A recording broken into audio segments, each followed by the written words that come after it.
عام حالات میں جب آدمی نماز میں ہو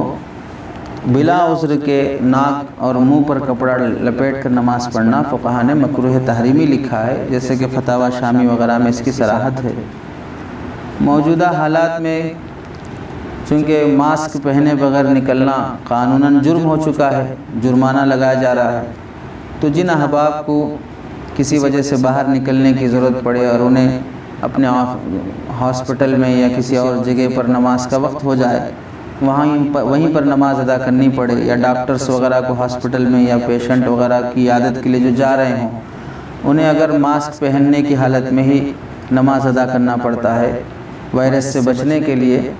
تو ان حالات میں علماء نے بلا کراہت ماسک پہن کر نماز پڑھنے کو درست لکھا ہے۔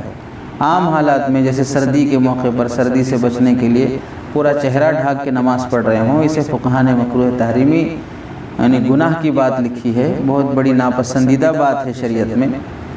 اور وائرس سے بچنا چونکہ ایک عذر ہے اور قانوناً اسے ماسک نہ پہننا جرم بھی شمار ہونے لگا ہے،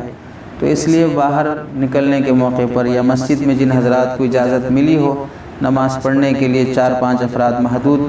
دائرے میں، تو ان حضرات کا اگر ماسک پہن کر نماز پڑھا جا رہا ہو تو اس میں کوئی حرج کی بات نہیں، بلا کراہت نماز درست ہے۔